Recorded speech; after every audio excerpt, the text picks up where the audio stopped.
전망하자면 거래량은 더 빠질 가능성이 있어 보입니다. 그래서 지금 다시 거래량이 빠진다는 건 가격이 빠질 확률이 높아지고 있다 이렇게 보고 있습니다. 이제 큰 폭의 하락이 있었기 때문에 단기로 막 이렇게 떨어지진 않을 것 같아요. 그런데 그 수준까지 갈 수 있다. 전 저점을 깰 수도 있나요? 있습니다.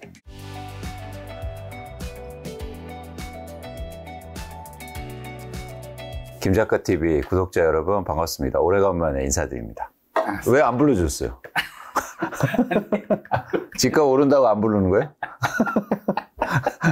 아니, 그게 집값 아니라... 오른다고 안 부르는 거예요? 아닙니다. 바쁘신 것 같아서.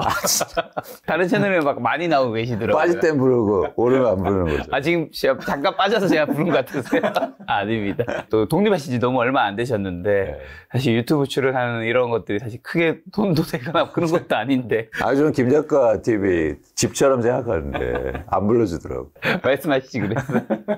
출연하신 지 그렇게 오래되지 않았어요. 네, 그런가요? 그 전에 이제 본격적 질문 이전에 이제 독립하신 지 몇 개월 되셨죠? 5, 6, 7, 8, 4개월. 그동안 한 달 쉬었으니까 한 4개월 됐네요. 4개월. 어떻게 사업은 좀 잘 되고 계신가요? 사실 제가 사업을 하려고 나온 건 아니잖아요. 네. 그래서 뭐 어쨌든 나와서 하면 이제 프리랜서든 사업이든 뭐 자기 일을 하는 거니까요. 힘듭니다. 김작가는 대단하다.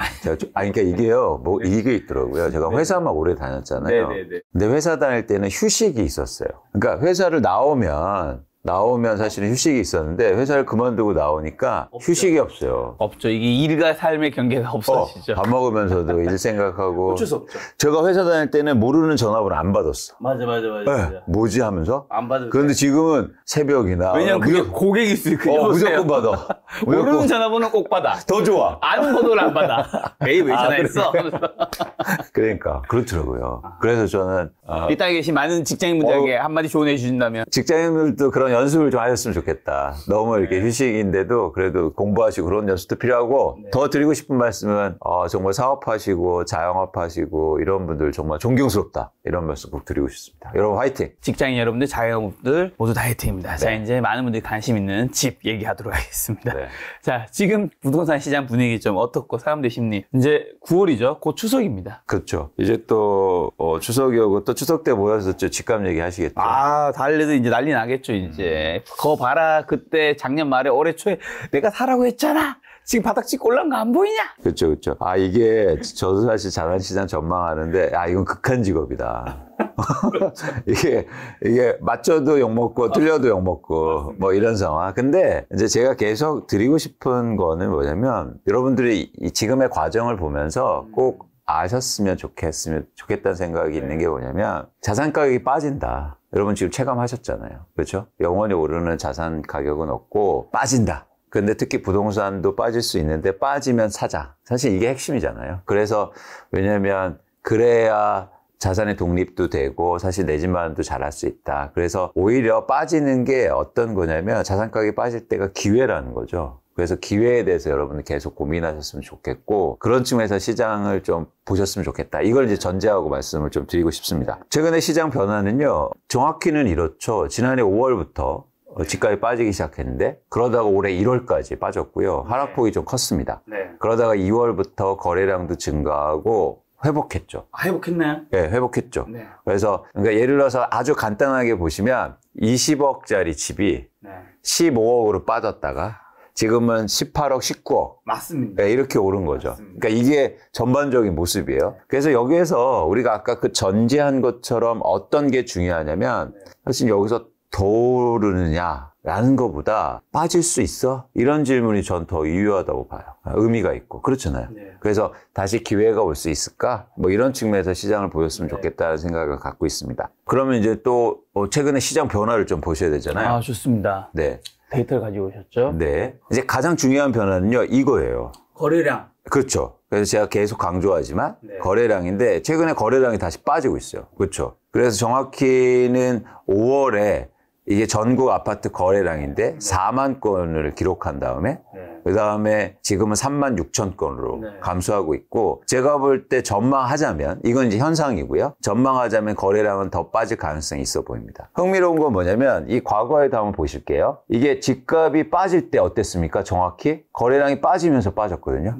그렇죠. 그 다음에 거래량이 횡보하면서 일종의 바닥을 좀 다지다가 하락폭도 크면서 바닥을 다지다가 거래량이 오르면서 가격이 또 올랐잖아요. 네. 그래서 지금 다시 거래량이 빠진다는 건 가격이 빠질 가능성이 확률이 높아지고 있다. 이렇게 보고 있습니다. 그런데 저희가 이제 현상도 중요하지만 최근에 가격의 회복을 일으킨 원인이 뭔가 이거에 대한 고민을 좀 해봐야 되잖아요. 원인 파악을 해야 그게 지속될 건가? 그렇죠. 그렇죠. 그게 그 원인이 없어진 건가? 회복 원인이 뭐죠? 가격이 빠졌기 때문이에요. 아, 그렇죠. 빠졌으니까. 가격이 빠지니까 보세요. 누군가가 사고 거래량이 증가했잖아요. 그래서 가격이 다시 오르면 어떻게 됩니까? 수요가 감소한다는 거예요. 네네. 네, 그런 차원에서 이런 상황이 원인이 결국엔 지속될 가능성이 적다. 이렇게 생각하는 겁니다. 가격이 빠졌는데 어쨌든 이제 많은 사람들이 샀고 지금 가격이 꽤 올라 버리니까 많은 사람들이 이제 안 사기 시작했다는 얘기잖아요. 그렇죠. 이해하기 쉽죠. 네, 그 다음 거는요. 그 다음에 이제는 중요한 게 집값이 안 산다고 빠지진 않아요. 네. 그렇잖아요. 네. 왜냐하면 결국에는 여러분들이 시장에서 거래되는 아파트는 뭐냐면 집을 갖고 있는 사람이 싸게 팔아야 돼요. 그렇죠. 그러니까 안 산다고 그랬는데 지금처럼 호가만 높으면 거래만 안 될 뿐이지 집값이 빠지잖아요. 그렇잖아요. 집을 갖고 있는 사람들이 집값을 내리면서 팔아야 됩니다. 맞습니다. 그래서 이게 일종의 시장 변화가 바로 일어나지 않고 제일 먼저는 거래 감소 이후에 그 다음에 가격의 변동이 일어나는 이유예요. 두 가지가 있을 수 있어요. 뭐냐면 거래가 감소해도 가격이 안 빠질 수 있어요. 네. 왜? 가격을 안 낮추면. 그렇잖아요. 근데 거래가 감소하는데 집을 갖고 있는 사람들이 많이 팔고 가격을 낮추기 시작하면 집값이 다시 빠진다는 거죠. 그런데 최근에 집을 갖고 있는 사람들이 매물을 증가시킵니다. 거래량은 줄어들고 있는데 매물량은 증가하고 있네요. 네. 65, 51, 74는 뭔가요? 어떤 의미가 건수입니다. 건수. 그러니까 이게 뭐냐면 6만 5천 건이었다가 네네. 7만 3천 건으로 증가했다는 거예요. 근데 계속 증가하고 아, 있어요. 50일이 이제 이때가 좀 바닥이었다. 그 사이에. 그렇죠. 매물이 감소해죠. 아. 그러니까 원래 이런 거거든요. 네. 그러니까 이게 재밌는 건 뭐냐면 저희가 2020년과 21년이 집값 고점이라고 얘기한 이유가 있어요. 그건 뭐냐면 집값이 오르는데 매물이 감소하고 거래가 감소하면서 오른 거예요. 즉 집값이 계속 오를 것 같으니까 사람들이 매물을 감소시키고 그러니까 집값이 폭등했거든요. 그래서 항상 자산 가격을 볼 때 가격은 오르는데 거래량이 줄어들 때는 유의하셔야 돼요. 고점일 가능성이 있어요. 그게 부동산이건 주식이건. 그런데 지금은 반대 현상이에요. 집값이 오른다고 하는데 매물이 증가하고 있습니다. 예. 이거를 저희가 해석해 봐야 돼요. 팔고 싶다라는 거죠. 그렇죠. 올랐을 때 팔아야 된다는 생각이. 근데 이렇게 매물이 증가하는데 살 사람이 없으면 어떻게 됩니까? 누군가? 가격을 낮추겠죠. 그렇죠. 이게 모든 분들이 집을 갖고 계신 분들이 단합하고 가격을 안 낮춘다고 약속하면 빠질 수가 없어요. 근데 누군가 배신자가 나타나요. 조금씩 먼저 팔려고. 예. 그게 어떤 이유건 내가 빚이 많건 전세 가격이 떨어지건 어떤 이유건 그런 상황이 앞으로 나올 수가 있다라고 보는 겁니다. 대표님께서는 어쨌든 2023년 지금 상반기는 집값 반등은 당연한 거잖아요. 그렇죠? 그거는 뭐 데이터로 나온 현상이니까. 거니까. 현상이니까. 근데 앞으로는 이제 이게 이어지기는 힘들다고 보시는 거네요. 그렇습니다. 그리고 다시 하락할 가능성이 있고 그러다가 이제 단계적으로 이렇게 될 거예요. 지금 이미 거래량이 감소하는데 거래량 감소폭이 더 클 수 있습니다. 그러다가 거래량이 크게 감소한 다음에 그 다음에 이제 또 누군가 매물의 양이 증가하고 있으니까 가격을 낮추면서 팔고 그게 이제 조금씩 거래되면서 이제 드디어 가격이 하락한 그 추세를 보이겠죠. 아, 그러면 집값이 혹시 이제 우리나라 역사에서도 어쨌든 이게 지난 한 1년 동안 하락을 크게 했잖아요. 네. 그리고 지금 한 반년 정도는 또 반등을 꽤 한 거잖아요. 네. 그리고 이제 그 다음에 이제 상승할지 뭘 하락할지 모르냐 이제 대표님은 하락을 보시는 거잖아요. 네. 지난 역사에서도 이런 시기가 좀 있었나요? 있었어요. 그때가 정확히 언제냐면 2006년부터 네. 2013년까지요. 이때 어떤 일이 벌어졌냐면 쉽게 말해서 음마아파트 얘기를 드려볼게요. 네. 음마아파트가 2006년도에 7억 5천이었습니다. 7억 5천. 네. 근데 지금처럼 막 재건축 이슈가 되고 안전진단 통과하고 막 이런다는 거 때문에 음마아파트가 11억 5천으로 올라요. 1년 만에요. 네. 50%가 2007년도에요. 그러다가 2008년도에 서브프라임도 있고 이런 문제가 생기면서 이 집값이 다시 7억으로 떨어집니다. 그러다가 떨어지니까 지금처럼 또 올라요. 누군가 사죠. 그래서 이 집값이 얼마가 되냐면 다시 10억 5천이 돼요. 다시 올랐죠. 그래서 이때부터 계속 오른다고 하는 거예요. 또 다시. 그런데 이 집값이 2013년까지 다시 7억으로 빠집니다. 지금 얼마인가요? 지금 뭐 25억. 어마어마하네. 10년 전인데. 이런 변화, 근데 그 당시만 보면 2000 2006년부터 2013년까지 굉장히 사실 긴 기간 동안 그런 변화가 있었다는 거예요. 그러니까 자산시장 가격이 계속 빠지기도 힘들고 계속 오르기도 힘들다는 거죠. 그런 차원에서는 이런 변화를 잘 보실 필요가 있고, 그래서 지금 가격이 오른 건 올랐으니까, 회복했으니까 이제 회복했는데 지속되기 또 어렵다고 보고 있습니다. 그러면 그 대표님한테 조금 곤란한 질문 한번 드리겠습니다. 네네. 어쨌든 집값이 아까 예를 들면 20억짜리가 한 15억까지 갔다가 지금 19억 갔잖아요. 그럼 이제 15억까지 떨어지고 이런 흐름을 갈지 혹시 대표님은 아셨는지도 궁금하고요.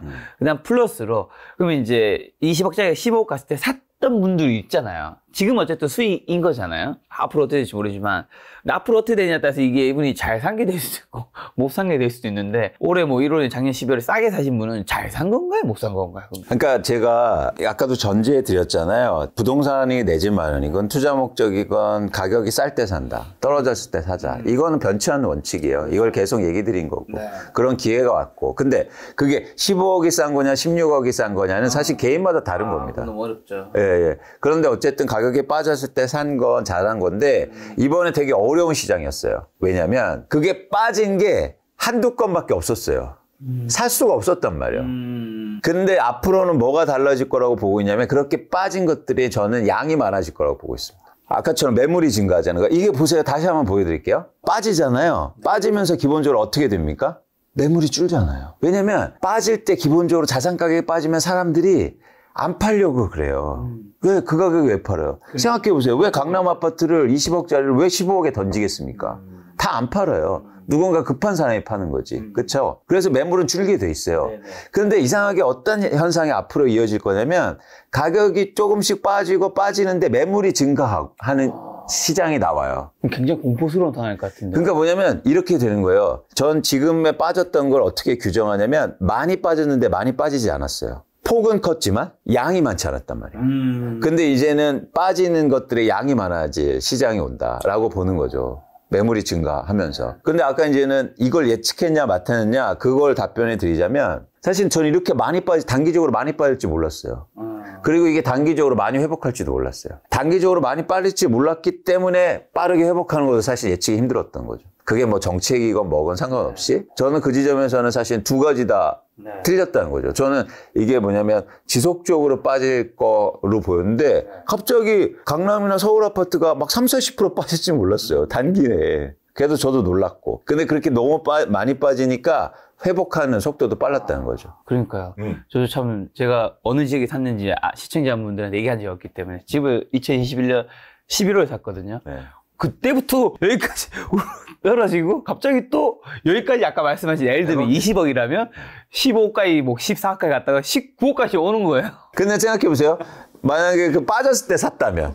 그 생각 많이 했죠. 네, 근데 여러분들이 생각하시면 좋겠던 게 뭐냐면 그런 시기가 반드시 온다. 네, 그래서 지금 또 가격이 올라서 뭐 마음 또 급하시고 저한테 또 연락하시는 분들이 있어요. 너 때문에 또 집 못 샀다. 네, 근데 그거는 사실 저는 이제 시장을 예측하는 거지 여러분들 개인적으로 다 알려드릴 수는 없어요. 그렇죠. 네, 그리고 김 작가는 안 불러주잖아요, 매일.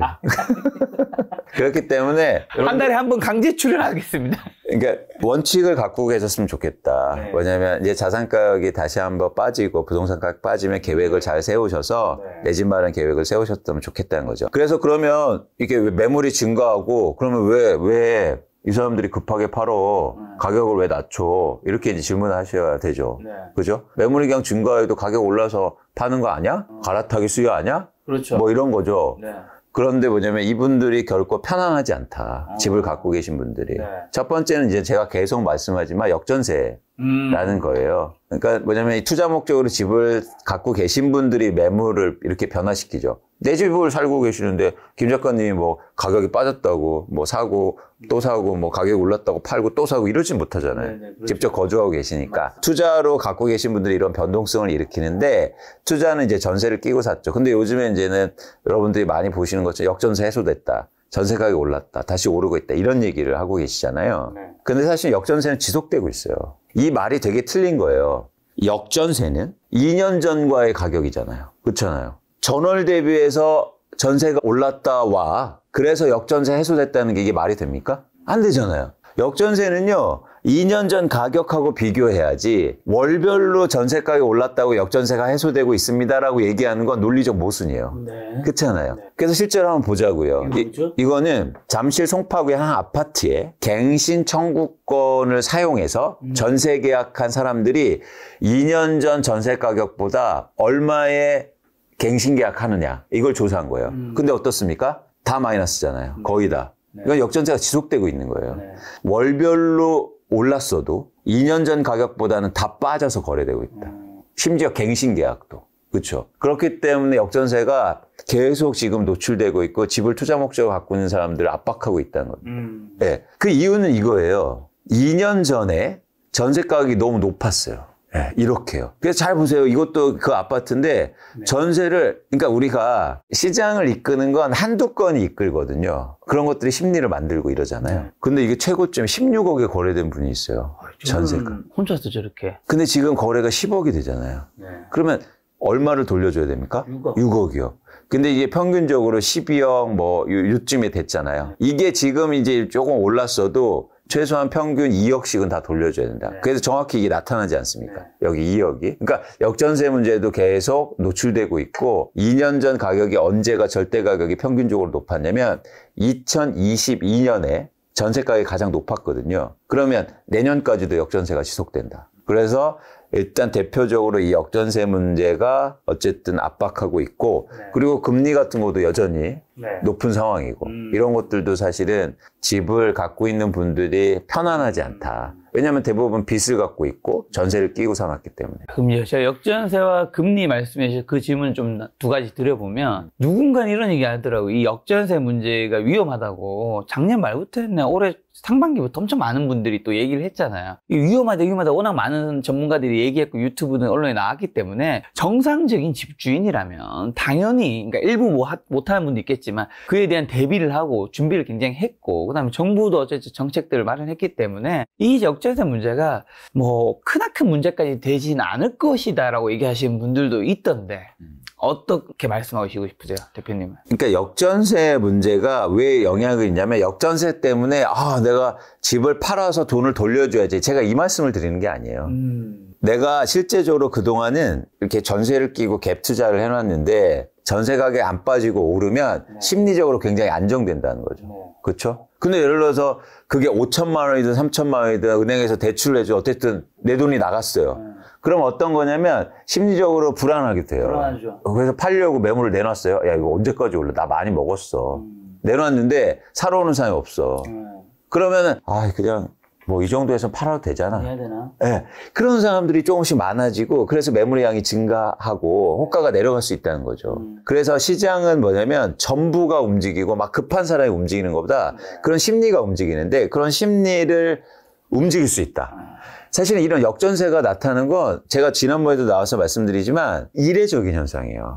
전세를 돌려준 경험이 없단 말이죠. 항상 올려왔지. 그래서 집을 내가 투자 목적으로 갖고 있으면 뭐냐면은 실제적인 이익은 없잖아요. 그렇죠? 팔지 않는 한. 근데 실제적인 이익이 있었어요. 왜? 전세가 올라가니까 계속 나한테 돈이 들어와. 근데 내가 집을 갖고 있는데 실제적 이익이 없는 거예요. 이제 팔지 않는 한. 그렇죠? 어떤 이익이 없어요. 그냥 주변에서 막, 야, 고점 찍었대. 얼마 올랐대만.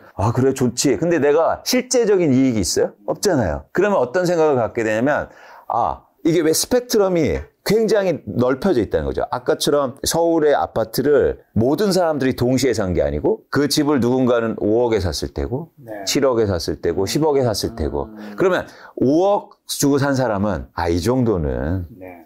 이제 팔고 할 때도 됐잖아. 이런 사람들이 나오면서 매물이 증가한다는 거죠. 그런 현상이 나올 수도 있다. 그런데 이게 수요 공급 논리상 매물이 증가하고 수요가 감소하면 가격이 어떻게 안 빠집니까? 그렇죠? 공급이 증가하는 거니까. 네. 네. 그런 생각을 갖고 있는 거죠.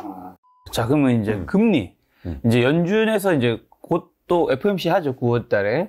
올해 11월에도 FOMC 하는데 뭐 한 번 더 올린다는 얘기 정도는 있잖아요. 네. 동결할 수도 있지만 한 번 더 올릴 수 있다. 근데 지금 벌써 이제 우리나라랑 기준금리 금리 차가 2%인데 여기서 연준이 한 번 더 올리면 한국도 한 번 더 올릴 수 있다고 보시는지도 궁금하고, 만약에 올리게 되면 집값은 되게 안 좋은 크나큰 영향을 미칠 것 같아서 사실 지금까지 동결했던 건데, 한국은 이게 올리게 되면 어떤 영향이 좀 있을까요? 그러니까 저는 그러니까 금리를 네. 이게 예측해서 맞히는 사람이 있나요? 그러니까 우리가 데이터로 검증하고 합리적으로 추정할 수 있는 전 분야가 아니다. 네네. 그래서 이런 말씀 죄송하지만 매크로를 예측하는 분들을 저는 좀 그러니까 훌륭하시죠. 훌륭하시는데 사실은 그게 말에 모순이 있는데요. 힘들다. 제가 연준 의장도 사실은 자기 금리 모를 텐데 요즘은 그래서 연준 막 위원회 이름도 다 외우시는 분들 계시더라고요.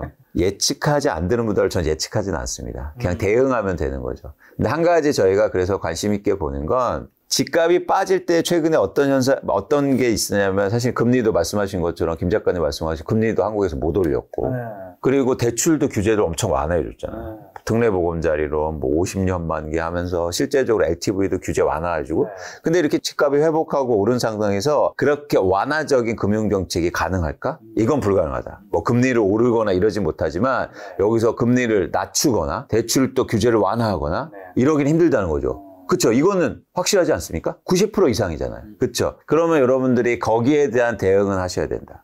그러면 여기에서 어떤 영향을 미치냐면 수요가 줄 수 있다라는 겁니다. 그런 말씀하신 이제 정부 정책 얘기 주셔서 내년 총선도 있고 한데 정부는 앞으로 이제 부동산 대책을 좀 어떤 식으로 펼쳐나갈 것 같으세요? 그러니까 지금 이제 부동산 정책을 그동안 엄청나게 완화해 줬잖아요. 완화해줬죠. 명분이 있었습니다. 왜냐하면 집값이 너무 떨어지니까. 경착륙. 근데 이렇게 집값이 예를 들어서 다시 오른 상황에서는 사실 그런 정책이 나오기도 힘들고. 그렇죠. 그렇다고 잘못해서 더 올라버리면 그렇죠. 집값 못 잡은 도시 반등시켜버린 정부가 될 테니까. 그리고 또 지금 가계부채가 엄청 심각해서 사실은. 가계부채 심각하다는 분도 있고 안 심각하다는 분도 있더라고요. 이것도. 어쨌든 저희가 좀 더 투자하시거나 내 집 마련하실 때는 그러니까 확률이 높은 예측이 뭔가에 대해서. 그렇죠. 근데 확률이 가장 높은 정책에 대한 예측은 예를 들어서 어떤 분이 나와서 윤석열 정부는 부동산 정책 계속 완화해 줄 겁니다. 이 확률과 그리고 제가 볼 때 집값이 다시 오른 상태에서 계속 완화책을 내기 힘듭니다. 라는 이 말과 어느 게 확률이 높아 보이세요? 지금 후자가 지금 이 상황에서는. 그렇죠. 그런 상황에서 정책 예측도 저는 그렇게 하셨으면 좋겠다는 거고 다시 집값이 빠지면 다시 그런 완화책이 나올 수 있겠죠. 그렇죠. 근데 조건이라는 겁니다. 빠지면. 그럼 빠지면 사자. 빠지면. 그잖아요. 네. 예, 그래서 정책도 여러분들이 그렇게 유연하게 보셨으면 좋겠다. 네. 금리도 그렇고. 절대 이런 상황 속에서 가계대출이 이렇게 증가하는데 금리를 다시 내린다? 이런 얘기 하시는 분도 있잖아요. 그 확률과 저는 금리 못 낮출 것 같다. 이 확률과 어떤 확률이 높은가 여러분들이 고민하셨으면 좋겠다. 자, 가계대출. 지금 어느 정도죠? 그러니까 가계대출은 중요한 게 부채는 절대 규모가 중요한 게 아니고요.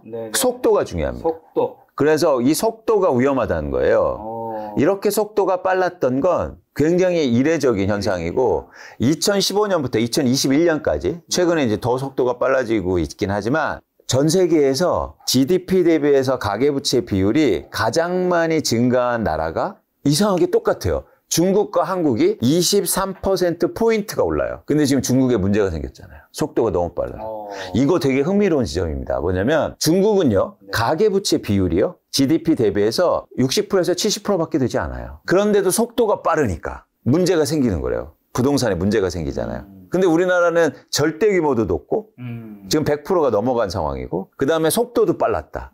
그런 상황에서 위험하다는 거예요. 근데 이게 곳곳에서 나타나고 있어요. 징후가. 왜냐면 경매 건수가 증가하고 있습니다. 임의경매 절차는. 왜 집값이 오른다고 하고 부채 안전하다고 그러는데 누군가 빚을 못 일으켜서 부동산을 팔겠습니까? 그런 사람들이 증가하고 있거든요. 또 하나 뭐냐면 그런 차원에서 중요한 건 또 하나 위험하다고 제가 보는 건 돈이 있는 사람들이 대출을 받았으면 안전해요. 그런데 안타깝게도 사실은 자산 여력이 없으신 분들이 대출을 많이 받았고 거기에서 리스크가 위험이 좀 가중되고 있다고 저는 보는 겁니다. 위험할 수 있다. 특히 속도와 그다음에 대출을 받은 분들의 어떤 그 신용 상태 그리고 그런 상황을 볼 때. 그러면 이제 또 이제 집값에서 중요한 수치 중 하나는 미분양 주택은요. 요즘 어떤 상황인가요? 미분양 주택은 감소했어요. 감소했는데 7만 가구, 7만 5천에서 지금 6만 가구까지 감소했는데 이건 이유가 있습니다. 이유가 뭐냐면 분양을 안 했기 때문에. 원래 막 그때 한창일 때면서 이거 10만 원 간다 얘기 되게 많았는데. 그러니까 분양을 안 하잖아요. 네, 그래서 이거는 약간 근데 어쨌든 서울이나 수도권은 분양이 확실히 잘 되고 있긴 합니다.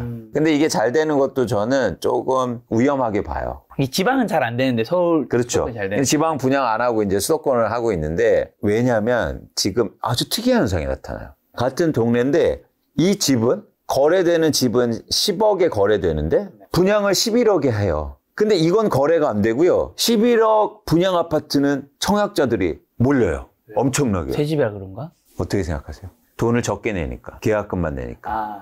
그리고 언젠가는 나 이거 오르면 분양권 팔아야겠다. 투자자들이 몰리고 있어요. 그리고 중도금 다 대출되잖아요.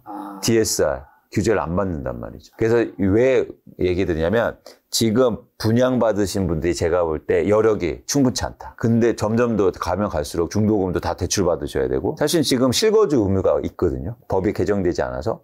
그래서 결국 이 분양권을 전매 만약 안 되면 나중에는 내가 살아야 돼. 살지도 못할 가능성이 있다. DSR 규제에 맞춰서 그만큼 대출이 안 될 거예요.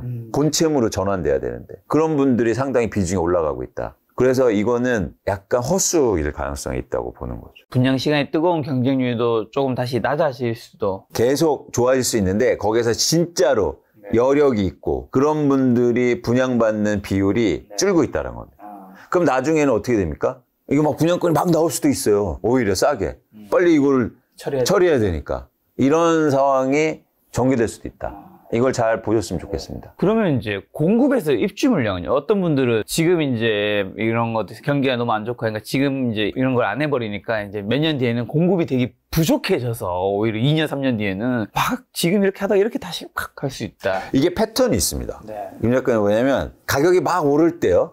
그리고 더 오른다고 할 때 항상 얘기 나오는 거 공급 부족론이에요. 그리고 실제로 지금 아파트 인허가 물량이 20% 이상 감소하고 있고 그 다음에 착공이나 준공 실적도 막 50%씩 감소하고 있거든요. 그래서 당연히 어떻게 이해해야 되냐면 2, 3년 후에 자 아파트 덜 짓고 그렇게 되면 집값 오른다. 그렇죠. 근데 이게 너무 당연하게 느껴져요. 타당해 보이는데. 네, 그렇죠. 자, 근데 한번 좀 더 고민해 보자는 거죠. 자, 가격은 공급도 결정하지만 뭐도 결정합니까? 수요? 그렇죠. 수요잖아요.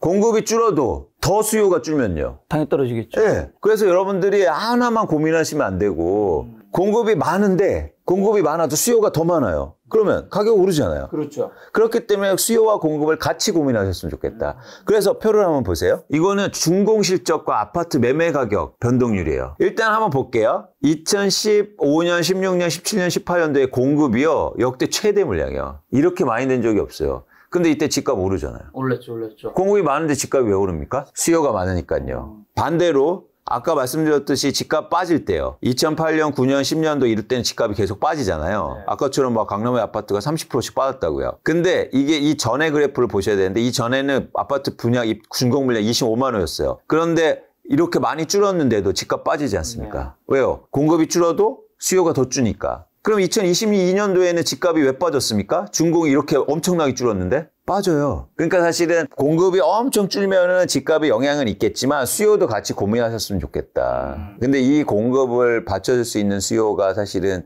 좀 생각해 볼 필요가 있다는 거고요. 또 하나는 뭐냐면 최근에 공급이 너무 많이 됐어요. 그래서 여기에서 비교하면 안 된다. 그래서 저는 이게 적정한 수준이 지금 수요로 볼 때 한 20만 가구 정도 되는데 그 정도로 이제는 어쩌면 다시 회귀하는 거다. 감소하는 게 아니라 이렇게 보고 있습니다. 또 두 번째는요. 제가 서두에도 계속 말씀드렸잖아요. 계속 제가 논리적으로 말씀드리는 건 뭐냐면 집값을 결정하는 건 건설사들이 짓는 공급량이 영향도 있지만 중요한 건 어떤 공급이다? 매물의 양이라는 거예요. 여러분들이 사시는 아파트는 청약받고 이런 것도 있지만 대부분은 시장에서 사시는 겁니다. 그렇죠. 그러면 시장에서 사는 주택 그 공급은 누가 결정해요? 건설사들이요? 아니요. 집주인들이요. 그 집주인들이 예를 들어서 막 뭐 분양이 줄어도 팔고 싶은 해서 매물이 아까처럼 많이 증가해요. 이런 공급 증가거든요. 그래서 집값을 결정하는 공급에 대해서 다시 고민할 필요가 있다는 겁니다. 하지만 이제 매물이 말씀하신 게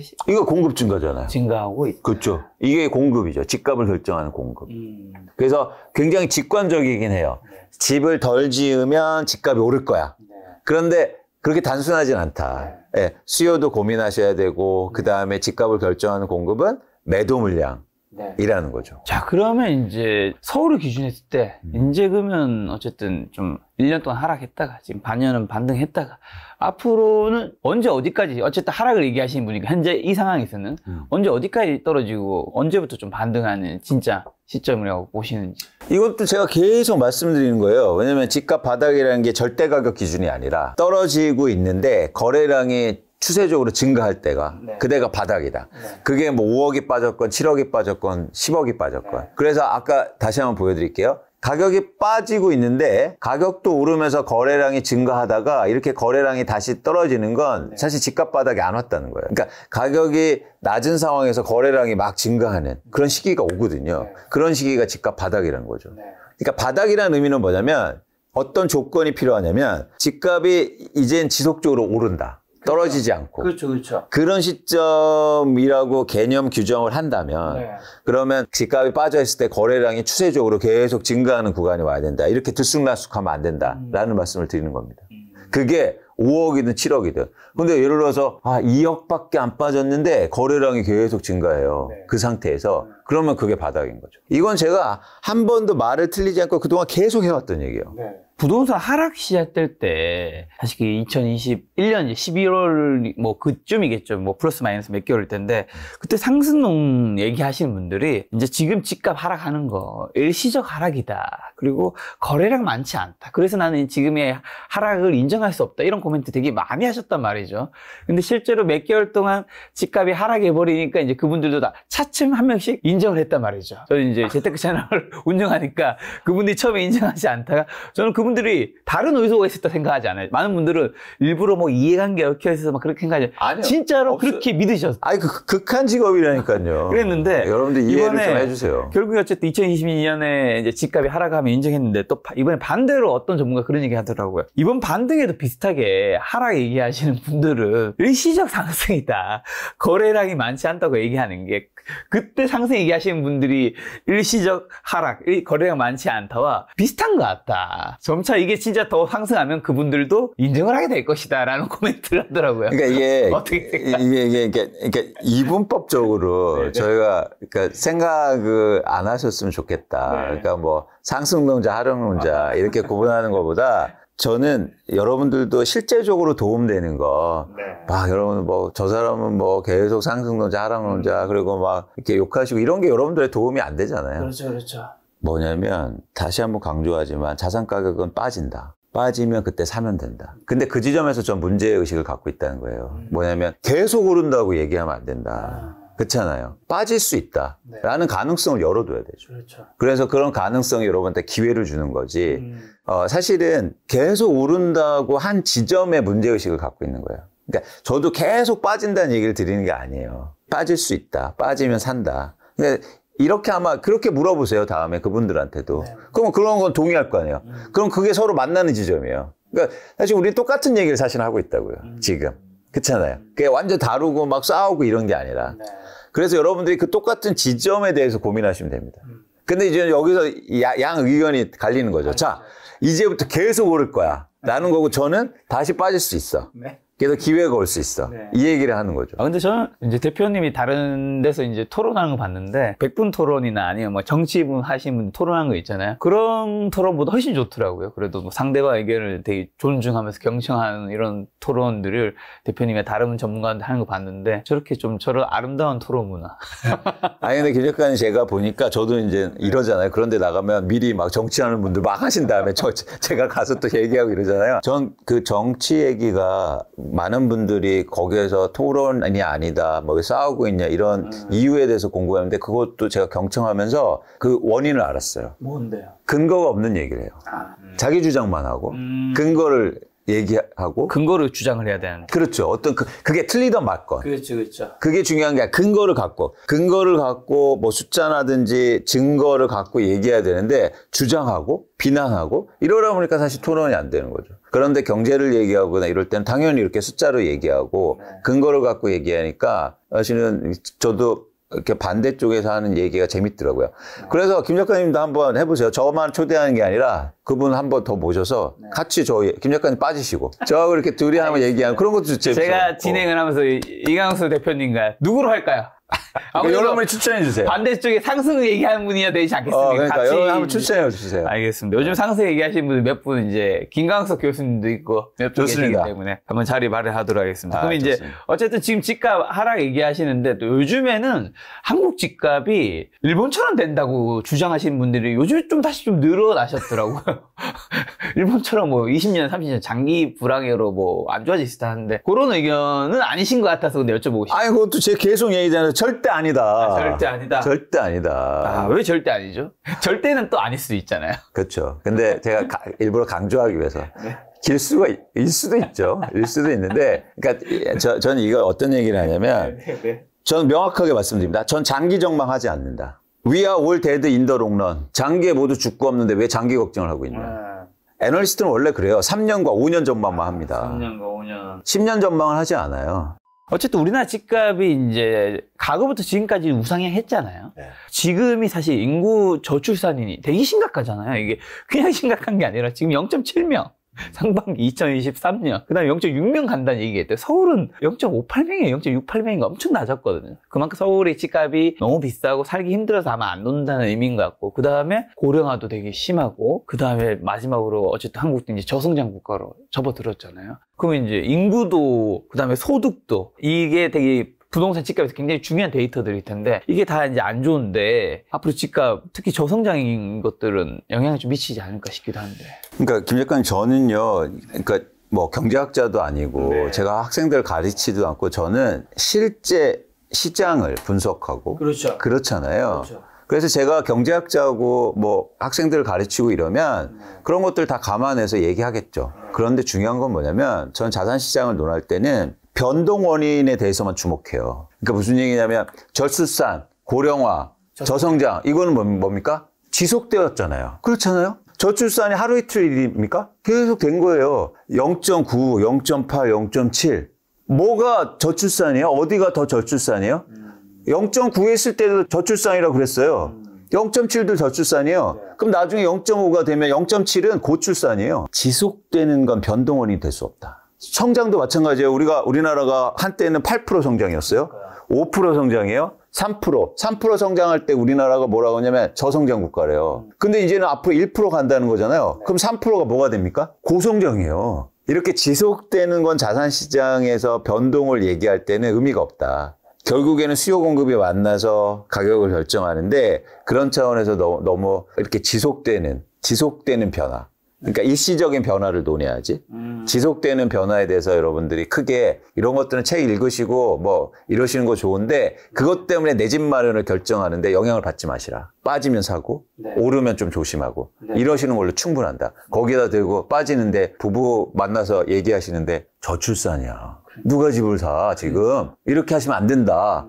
0.7이 저출산입니까? 0.5가 저출산입니까? 누가 알아요? 0.5가 됐을 때 0.7을 보면서 아 그때는 고출산이었어 이렇게 얘기하실 거라고요. 그렇죠? 자 그럼 지금의 변동 요인은 뭐죠? 말씀드렸잖아요. 집을 갖고 있는 사람들이 팔고 집을 갖고 그냥 판다. 그리고 살 사람이 줄어들고 있다. 살 사람이 줄어들고 있다. 네.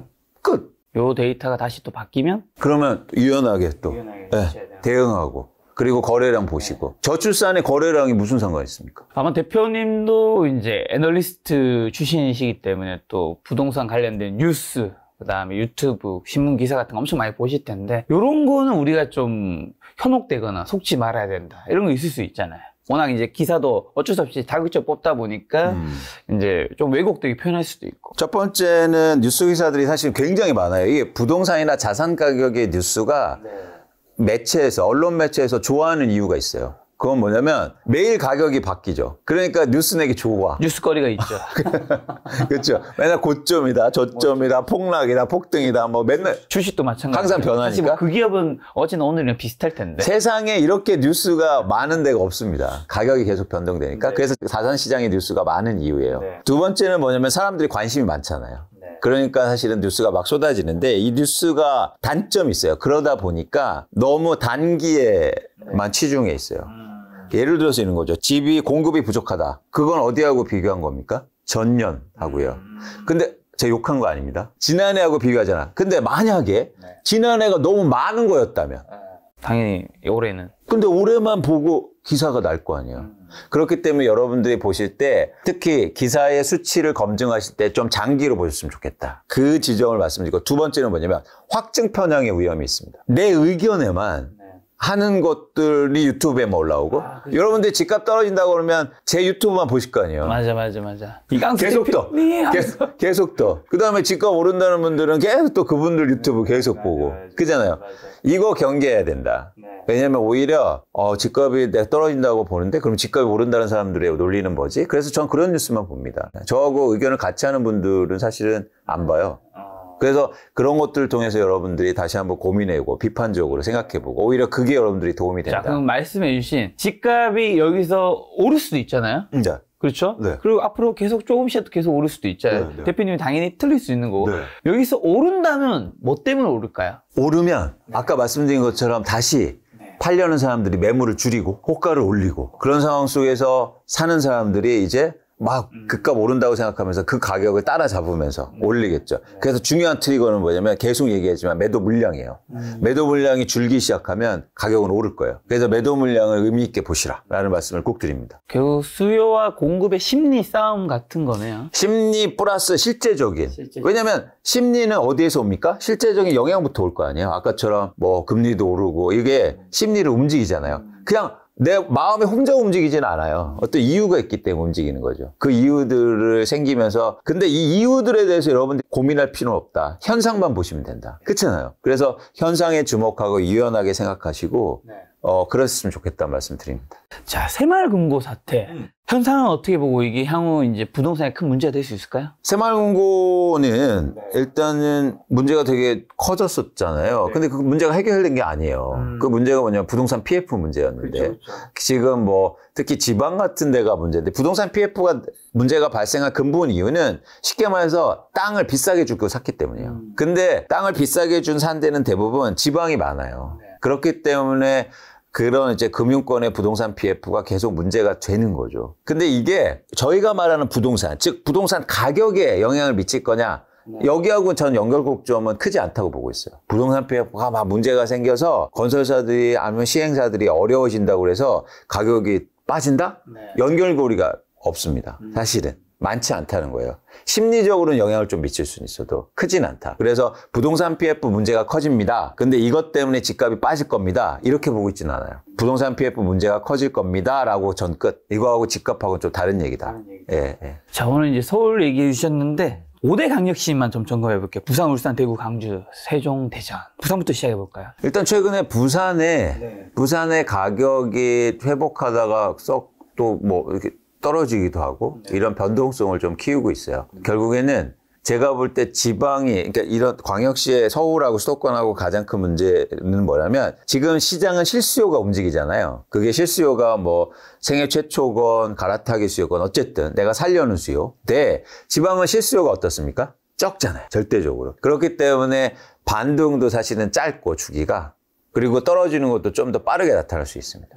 그래서 이거는 뭐 전체 광역시가 똑같은 모습을 보일 거예요. 그래서 예를 들어서 서울은 매물이 증가하면서 가격이 거래만 안 되고 버틸 수 있죠. 단기에는. 근데 이 기간 동안 지방은 다시 빠질 수가 있다라고 보고 있습니다. 울산은요? 울산은 아주 특징적인 지역이에요. 뭐냐면 울산은 자가 점유율이 높아요. 그러니까 서울 같은 경우에 자기 집에 사는 비율이 43.5%인데 근데 울산은 60% 중반대까지 오릅니다. 그러니까 자기 집에 사시는 분들이 많아요. 왜 이렇게 많죠? 거기가 산업도시잖아요. 소득이 높아서 그런 거예요. 그렇죠. 그래서 자기 집에 거주하는 분들이 많고 또 반대로 어떻게 해석도 가능하냐면 투자하기 별로여서 투자하는 분들이 별로 없다. 거기에 이제 조선 쪽 있는 분들 소득 높고 그냥 살기. 근데 투자하는 사람들은 썩 좋지 않으니까 투자 비율이 낮은 거죠. 그래서 흥미로운 게 울산이 굉장히 가파르게 오르면 우리나라 집값이 고점입니다. 할 때 다 하고 이제. 네. 근데 울산이 그래서 자가점유율이 높고 그래서 막 막 빠지지도 않아요. 빠질 때도. 그래서 울산이 많이 빠지면 바닥이에요. 재밌는 데이터네요. 그래서 울산을 잘 흥미롭게 저도 보고 있는데 어쨌든 울산도 이게 전체적으로 비슷한 모습이에요. 가격이 빠졌다가 회복했고 이제 거래가 좀 정체되고 있는 모습입니다. 자, 대구는요? 대구는 미분양 문제가 되게 심각. 그러니까요. 공급도 되게 올해 내년 또 많다는 들은 것 같은데. 그렇죠. 그래서 사실 이 문제가 원천적으로 해결된 건 아니고 신문에서는 뭐 대구의 미분양 문제가 뭐 해소되고 조금씩 팔리고 있는 건 맞는데 중공업 미분양도 문제고 좀 심각하고 그래서 다른 데보다도 좀 회복세도 느리고 그리고 좀 계속 부진한 상황입니다. 광주는요? 광주는 최근 분위기가 나쁘지 않은 것 같아요. 조금 다르게. 예, 그래서 이게 전반적으로는 마찬가지 모습이긴 한데 진폭이 좀 크진 않습니다. 예, 근데 그렇기 때문에 회복세도 좀 막 엄청 빠졌다가 엄청 오르는 시장은 아니었고 좀 이렇게 정체되는 그런 모습을 좀 보이고 있습니다. 자, 대전 세종은요? 대전 세종은 최근에 투자 수요가 많았던 지역이에요. 그래서 뭐냐면 가격도 되게 많이 올랐고 특히 대전 같은 경우에 가격이 많이 올랐는데 그래서 거래량도 많이 감소했는데 특이한 지점이 뭐냐면 특히 투자 수요가 2021년과 2022년도에 많이 몰렸거든요. 그래서 이분들이 투자해놨는데 가격이 빠진다고 해서 매물을 엄청 낮추지는 않아요. 그래서 의외로 견조하게 버티고 있어요. 근데 저는 앞으로 영향이 좀 커질 거다. 이렇게 투자하는 분들이 오래 갖고 계실 수 있을까? 이런 부분에 대해서 조금 회의적이고 그래서 예를 들어서 집값이 하락한다 그러면 폭이 조금 더 커질 수 있지 않을까? 다른 지역보다 그렇게 보고 있습니다. 세종은 미리 빠졌잖아요. 네. 미리, 그러니까 집값이 빠지기 전에 미리 빠졌거든요. 그래서 미리 좀 회복한 지점이 있어요. 근데 회복이 지속되지 않더라고요. 특이한 게 뭐냐면 그래서 세종시도 마찬가지로 투자 비율이 되게 높았습니다. 이제 그런 분들이 앞으로 매물을 증가시키고 이러면 다시 또 조금 떨어질 수 있다고 보고 있습니다. 그럼 대표님은 이제 하락 지금 이제 할 거라고 예상하시는데 그 하락폭은 2022년처럼 큰 하락의 폭으로 예상하시는 건지 좀 그래도 뭐 안정되게 하락으로 생각하시는지. 이제 큰 폭의 하락이 있었기 때문에 단기로 막 이렇게 떨어지진 않을 것 같아요. 그런데 그 수준까지 갈 수 있다. 시간이 좀.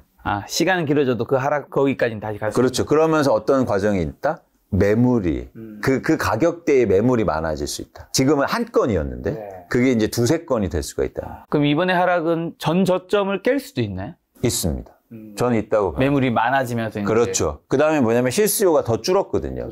실수요는 계속 줄어요. 샀잖아요. 살 사람이 줄어드니까. 그렇죠. 예를 들어서 10년 동안의 실수요는 계속될 수는 있어도 연간으로 쪼개보면 내가 집을 사는 사람들이 올해 1000명이었는데 100명은 이미 샀잖아요. 그런데 900명만 남은 거예요. 그렇잖아요. 실수요는 계속 줄 수밖에 없어요. 그런데 실수요는 줄고 아까처럼 매물이 증가하면 더 낮은 가격으로 볼 수가 있다는 거예요. 그럼 그렇게 가격이 떨어졌을 때 무주택자이신 분들은 어떻게 보면 올해 이제 1분기 때 막 바닥을 찍고 할 때 이제 못 사신 분들 아쉬워하잖아요. 다음번에 어쨌든 그만큼 떨어지거나 그 근처 갔을 때는 공포에 또 사기 쉽지 않을 수 있잖아요. 근데 사자. 제가 사자. 그 말씀을 드리고 계속 제가 강조하지만 자산 가격은 계속 빠지지도 않고 계속 오르지도 않는다. 그러면 언제 사야 되느냐? 빠질 때 사죠.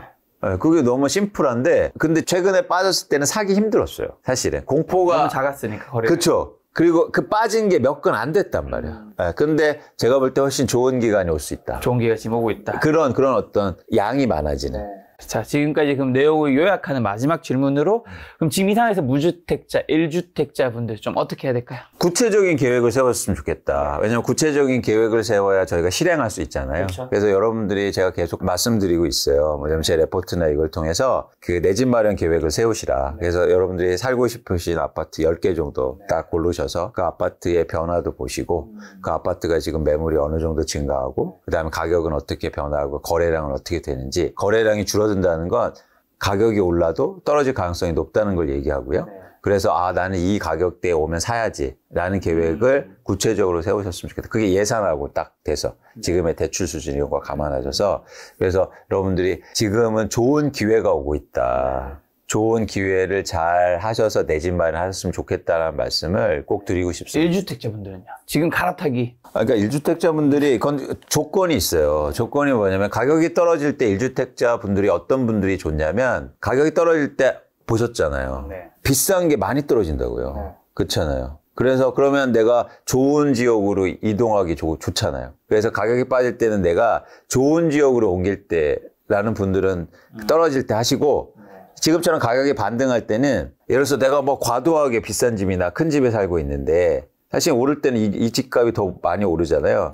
그럼 줄이는 갈아타기는 그러면 지금 같은데 이렇게 줄이시고 그리고 빚도 갚으시고 그러시면서 대출도 줄이시고 그다음에 좀 더 내가 굳이 막 아이들도 다 자랐는데 굳이 학군 좋고 이런데 사시지 않고 조금 낮춰서 규모도 줄이시고 이럴 기회로 삼으셨으면 좋겠다. 그래서 각자 이제 저에 있는 상황이 다른 거죠. 자, 그리고 대표님께서 원래 무료 리포팅, 이제 메일링 서비스 같은 거 하셨잖아요. 네. 이번에 근데 그거를 좀 홈페이지로 바꾸셨다고 하셔가지고 맞아요. 네이버에서 강순의 복덕방 이제 검색, 여기 보니까 신청돼 있네. 하도 많은 분들이 하셔서 그런가. 여기 들어가시면 네. 여기 이제 요거 뭐 유료인가요? 아, 무료죠. 아니, 근데 중요한 게 있어요. 뭐냐면, 제가 메일로 계속 보내드리고 싶었는데, 네. 돈이 너무 많이 듭니다. 4만 명, 막 5만 명 보내니까. 그래서 제가 홈페이지를 만들었어요. 그렇죠. 그래서 여러분들이 조금 번거로우시더라도 여기 들어오셔서 회원가입 간단하거든요. 네. 가셔서 하시면 제 리서치 보고서를 매달 2번 발행되는 거 하실 수 있고, 제가 좀 욕심을 내고 있어요. 뭐냐면, 욕심은 어떤 욕심이냐면, 일주일마다 한 번 낼까? 이렇게. 왜냐면 여러분들이 더 궁금하시는 것 같아서. 네. 그래서 아주 간단합니다. 제가 뭐 주소 같은 것도 간단하게만 요청하고 여러분들이 많이 오셔서 네. 보고서 보셨으면 좋겠습니다. 네, 여러분 무료니까 저도 강력히 추천드립니다. 저희가 가입해서 잃을 건 없으니까요. 그렇죠. 시간이, 여러분 귀중한 시간이 좀 소요되긴 하지만 그래도 제 보고서 한번 볼만하다. 좀 재밌다. 네. 재미로 전승부합니다. 아, 알겠습니다. 제가 이 영상 고정 댓글란에 링크 남겨놓도록 하겠습니다. 저희 시청자분들 지금 굉장히 집값이 어쨌든 바닥 찍고 좀 어느 정도 반등했다 보니까 이제 이거 이제 사야 되나 아니면 늦었나 아니면 기다려야 되나 고민 되게 많은 것 같은데 마지막 투자 조언 한마디만 주고 가신다면요. 여러분들 좀 이렇게 유연하게 생각하시면 좋겠다. 여러분들 생각을 좀 말랑말랑하게 하시고요. 시장을 잘 이렇게 보세요. 근데 말씀드리지만 굉장히 좋은 기회가 오고 있는 겁니다. 자산 가격이 빠진다는 거. 그러니까 우리가 부동산을 사는데 뭐 생애 동안 몇 채를 사겠어요. 그렇죠. 한 채나 두 채나 아니면 세 채, 많으면 뭐 4번 정도 살 거 아니에요. 그 기회를 언제 사느냐가 그래서 중요해 맞습니다. 보이는데 그래서 지금 시장에 막 변동성이 있을 때 그 기회를 한번 쓰신다. 그 기회를 함부로 쓰시지 마시라. 잘 고민하시고 네. 그리고 판단하셔서 여러분들이 꼭 내 집 마련 이번 기회에 하셨으면 좋겠다는 말씀을 드립니다. 마음 급하게 생각하지 마시고 그리고 나와 다른 분들의 이야기도 잘 경청해 주시고 그 다음에 그래서 여러분들이 합리적인 의사결정을 하는 거고요. 이게 자산시장을 예측하는데 중요한 게 올라 빠져. 이거 빨리 얘기해.